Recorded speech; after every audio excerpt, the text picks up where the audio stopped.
man and the white man in America is already separated. The fact that you have second-class citizenship is political separation. The fact that you have black people are the last hired and the first fired is economic separation.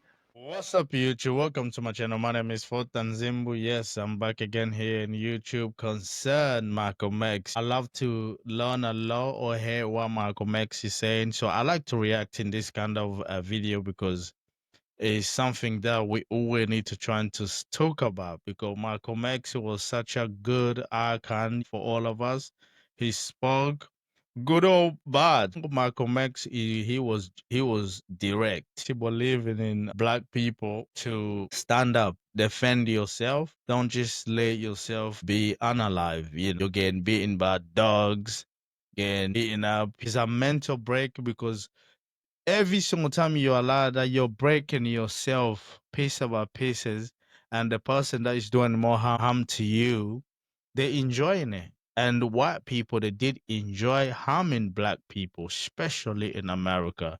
It's like they enjoy torturing black America. Do you know the trauma that it goes to black America? It's a disaster. It destroy family, destroy the community, because there's a chaos. White people, they did definitely build a chaos in black community. They will deny all of this. They'll say they never did anything wrong, but trust me, they did bring chaos in black community. There will be a small petty thing a black person will do. White policemen and the KKK, white supremacy from the church, the white supremacy, the government, the white supremacy, local white supremacy. All, just imagine there is a small minority and there's dozen of white. Do you know the harm that they have done to the black? The trauma. But white people, they don't see the trauma that they cause to black people. They see the trauma of them. Anything that goes wrong, they blame black people. They broke up with their girlfriend, they blame black people. They done bad in school, they blame black people. Their business is not going well, they blame black people. Can you see? This is how America black they live. They get blamed about everything. White people, when the children, they smoking weed and they doing drug, alcohol, do you know what they do? They blame black people. That's what they do. They blame all to black. They don't see that they the damage one. They create chaos to black neighbor. Brother Malcolm. Providence. Yes, there is a Muslim mosque here in Providence where meetings are held every Thursday night and every Sunday night. We never hear anything from them. How come? Well, I religiously believe that the only way the black man's condition can be corrected in America, politically, socially, economically, and otherwise, is if we do it ourselves. And our religion teaches us and gives us the incentive, the ingenuity, the know-how to separate ourselves from white society and try and do for ourselves in our own society what the white man has done for himself and his kind in his society. Many of the so-called Negro integrationists who have looked forward toward the day when they could intermingle with whites, they think that it's outrageous now that it appears that they're just about to make it into the promised land of integration, as Martin Luther King calls it. They think that we are almost traitors to step in at this point and say that we don't want integration. You say separation instead of segregation. Can this be accomplished, do you think, really? The black man and the white man in America is already separated. The fact that you have second-class citizenship is political separation. The fact that you have black people are the last hired and the first fired is economic separation. The fact that you have discrimination is social separation. All we're asking, since separation is practice, although it's not preached, we're asking that America practice what it preaches or preach what it practices. And whereas up to now, the white community benefits is the sole benefactor from the form of segregation that exists. We want it separate so that the black man can be benefited as well as the white be benefited. We think that it will solve the race problem. This is just. It doesn't involve hypocrisy. It's recognizing factors as they are, and that's the only way to solve the problem. Mr. X, are you You know what? Malcolm X is correct. White people, they always practice segregation. They always do. Look at we in 2025 in America. Look at what has happened. South Africa, white people, they practice what? Segregation.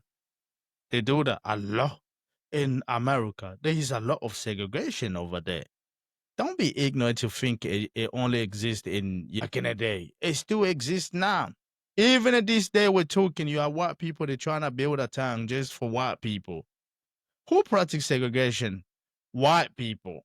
So when black man is talking about segregation, don't get upset. I just find it hard to believe in this day we have a lot of black people that they don't think about segregation. It's really, I don't know, it's profounding. It's really profounding to think, black people, they never think about segregation. We always think about integration, no segregation. It's like white people, no matter what, they always want to run away from the house Negro. The house Negro, they always follow the master. It's crazy, It's crazy.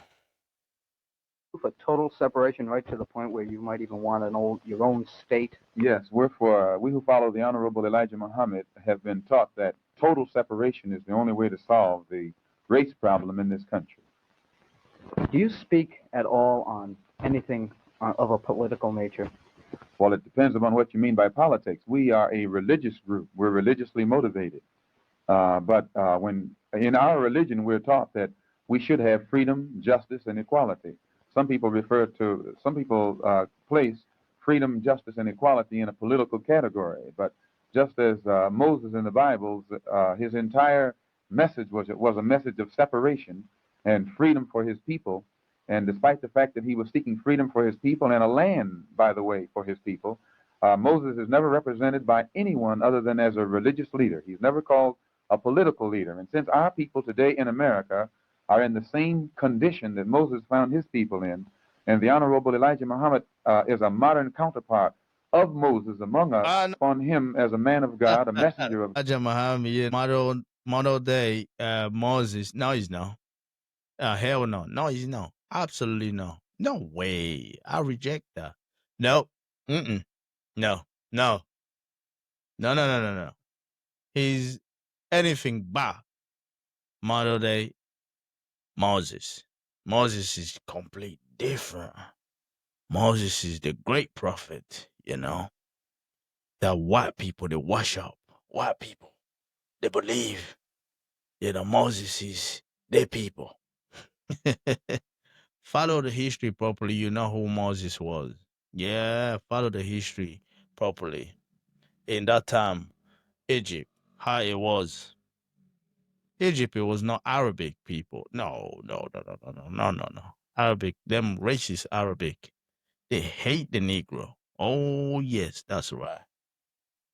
God and a religious man in the same light and in the same category and at the same level with Moses. I was thinking basically of the present Congo situation and its political overtones in many respects. Do you have any comment on the Congo situation? Whenever the Congo problem, the Angola problem, and the Algeria problem, all of these problems are discussed in the United Nations, race is basically at the bottom of all. And it's a problem that you can't ignore here in America, and that we as Muslims can't ignore here in America, because as these dark countries in Africa gain their independence and they emerge and they rise, it's causing a fall of the European nations. As they become stronger economically, the European nations become weaker economically. It has necessitated their creating this common market in Europe. The common market, or the need for a common market by Europeans, was created by the freedom or the independence of the African nations and the Asian nations. So although Islam is our religion and we're religiously motivated, we can never lose sight of the fact that race is playing, not only here in America, but also on a worldwide basis, on an international basis. Yep. You happened to mention the last time you were here, I believe it was last April, that your group was not a violent group, but you went on from there. Could you repeat this we're not a violent group in this sense. The Honorable Elijah Muhammad teaches us never to be the aggressor and to always respect and recognize and obey law and law enforcement officers. But and he teaches us always to be in the right, religiously seek to be in the right. But then he teaches us if we're ever attacked, we have the right, the religious right, to defend ourselves. And any act of violence that Muslims have ever been involved in has always been a reaction to an aggressive act that has been committed against us. We don't endorse passive resistance. We don't endorse nonviolence. We don't endorse any kind of peaceful suffering. In fact, we don't endorse anything that's advocated by Martin Luther King that has a tendency to strip and disarm our people in this country at a time when the segregationists in the South are not disarmed. And we think that it is wrong to teach black people in America to be nonviolent at a time when someone is not teaching the white man in America also to be nonviolent. You had any recent? Oh, he's not wrong. I love Martin Luther King. I have no problem with his preaching, nonviolence. But when somebody is beating you down, unaliving you all the time, sending dogs on you, you have right to defend yourself. You definitely have right. How come you're getting beat? You don't need to defend yourself, but somebody that is doing the harm to you, they're the good guy. It don't make any sense. And you have white dumb people this day, they still think the ancestors they did the right thing. That's why when you see Julian Malema, he's speaking and in South Africa, he's saying to them white to give back the land to the government. He's absolutely correct. Absolutely correct. Because white people, they have no empathy at all. I don't understand. Human beings, you're supposed to have that empathy when it comes to people that is struggling to come and understanding. But white people, it seems like they don't have it. I never understand that. You're doing wrong to the other one. You're cool. Okay, you're thinking you're doing the God's work. This is crazy. Incident? No, not too recent. However, we had a situation in Monroe, Louisiana, where in our mosque, our religious services were invaded by the police who were trying to stop the spread of Islam in Monroe, Louisiana by frightening the so-called Negroes in that area. And they entered our mosque, they broke into our mosque armed with riot guns, nightclubs, tear gas, and things of that sort. And a fight did follow. And although the Muslims who follow the Honorable Elijah Muhammad don't believe in carrying any arms whatsoever, Allah did bless us to hospitalize the police who illegally and unjustly and immorally invaded our religious services. You have a book here called Anti-Slavery by Dwight Lowell Dumond. Could you tell us anything about this? Yes, this book was authored by a University of Michigan professor. It was published by the University of Michigan Press. It cost $20. And in my opinion, every white person in America, as well as black person in America, should read this book. They would get a better understanding of the machinery that was used to strip the black man who was brought to the West from the East of his culture, of his accomplishments, of his civilization, and relegated to the role of an animal. It tells how he was dehumanized. In fact, it actually spells out the crime that was committed by the slave trader, the slave maker, and the slave master, which is primarily responsible for the condition and the race problem that exists in America today. And one of the best statements in the book, in my opinion, is this professor or scientist points out that second-class citizenship is nothing but a modern version of slavery. Exactly. Which means that according to his definition, slavery still exists. Yep. 20 million black people here in America are still slaves. The Emancipation Proclamation and the Civil War were fought for nothing. And because it was approached in that day in a hypocritical way, although Lincoln was faced with the problem, all of the presidents since him, including Kennedy today, is still faced with the same problem because no honest effort has ever been made to solve it, especially by the politicians. No honest effort has ever.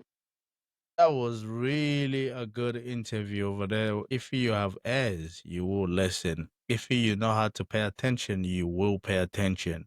If you like to try to understand something, you will understand Malcolm X, where he's coming from, and trying to understand what it is. Second class citizen It's just modern day slaving. It's true. That's why you can see even in this day, American white supremacy they're trying to bring. They keep trying to push this to Black America to still be second class citizen. That's what they do. We're trying to analyze a lot of Black America. The police they stop them car, traffic light. They smell drug. What drug? Are you drunk? Blah blah blah blah. They make the situation worse for Black every single time, but they can never do that to their own kind. Can you see who is the devil? Who is the devil? Please, we need to build community, especially for our children. Especially for our children. Education, good education is start at home. Parents, good education is start at home. Your children, they walk into classroom full of people that they getting taught at home to hate your children. The teacher that are teaching your children, the teacher that they taught you as well, they learn to hate us. They did not learn to love us. They learn to hate us. It's not a joke. If you're ignorant to think, even a Trump was told from his father and mother to hate you, Negro. Nothing more. We always think like, oh no, it's not like, yes, it is. That's what you can see. You know somebody changes big time when they reach age of 50. Age of 50, that's when you see somebody, oh, if that person is good, you age of 50, you can see the goodness and the wisdom it come to that person because they was brought in a good house, not to be racist or to be foolish against you. But if that person was evil, everything that it was hiding, pretending, when they reach age of 50, all the craziness, oh, he's gonna come back in a bad way. Just look at this guy that racist, tiny, puny fool. Nick Fontaine, I think. He's not 50 yet, but wait until he's 50. All the craziness. He's gonna be, if he's worse now, he's gonna be worse if he's not unalive yet. Oh, I pray to God to take that boy. When he's sleeping, I wish he just sleep forever. Yes, all them watch supremacy. They need to sleep forever. We don't care. I sleep just fine. I sleep just fine. It just them people that drive me crazy. So, ladies and gentlemen, this was just my take. I hope you can like, subscribe, share. You know, I'll leave you guys with this, man. Trust willingly to the God. Trust in you and your family. Let's build a good community. It'll be nice. Peace. I'll catch you to the next video. Wrong to teach black people in America to be nonviolent at a time when someone is not teaching the white man in America also to be nonviolent.